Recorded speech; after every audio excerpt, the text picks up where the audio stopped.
আজকে 8 দিন ধরে পৌরসভায় কোনো কাউন্সিলর যান না, চেয়ারম্যান যান না, ভাইস চেয়ারম্যান যান না। কাউন্সিলররা বা যারা দায়িত্বে রয়েছেন তারা পৌরসভাতে না যাওয়ার জন্য এই যে জলপাইগুড়ির মানুষের যে কষ্ট, যে দুর্ভোগ হচ্ছে, তার জন্য দায়ী কারা? এক কথায় বলতে গেলে তৃণমূল কংগ্রেসের 22 জন কাউন্সিলর।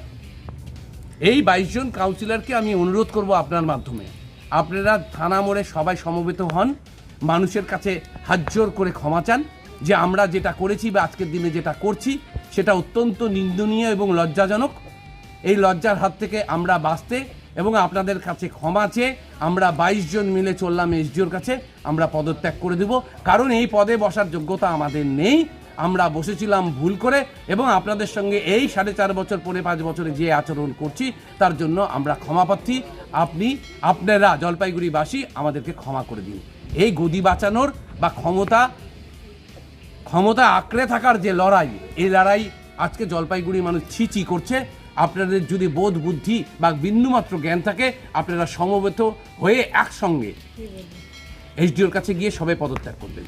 কি মনে হয়, এটাকে ভোটাভুটি হওয়া উচিত নাকি আবার নতুন করে ভোট হওয়া উচিত?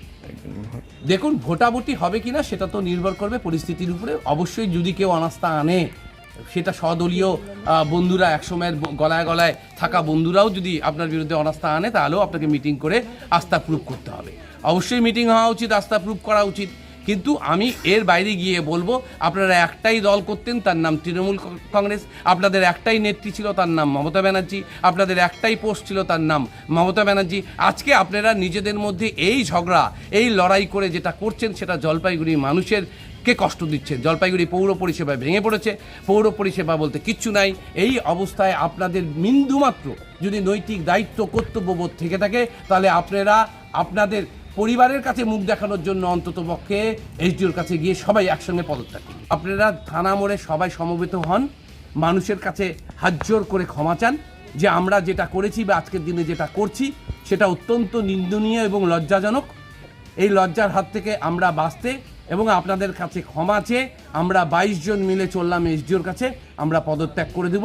কারণ এই পদে বসার যোগ্যতা আমাদের নেই, আমরা বসেছিলাম ভুল করে এবং আপনাদের সঙ্গে এই 4.5 বছর 5 বছরে যে আচরণ করছি তার জন্য আমরা ক্ষমা প্রার্থী।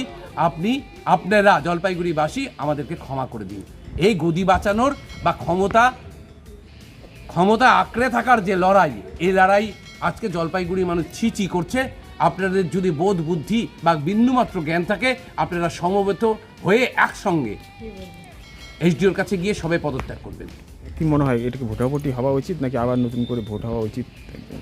দেখুন, ভোটাভুটি হবে কিনা সেটা তো নির্ভর করবে পরিস্থিতির উপরে। অবশ্যই যদি কেউ অনাস্থা আনে, সেটা স্বদলীয় বন্ধুরা, একসময়ের গলায় গলায় থাকা বন্ধুরাও যদি আপনার বিরুদ্ধে অনাস্থা আনে, তাহলেও আপনাকে মিটিং করে আস্থা প্রুফ করতে হবে। অবশ্যই মিটিং হওয়া উচিত, আস্থা প্রুফ করা উচিত।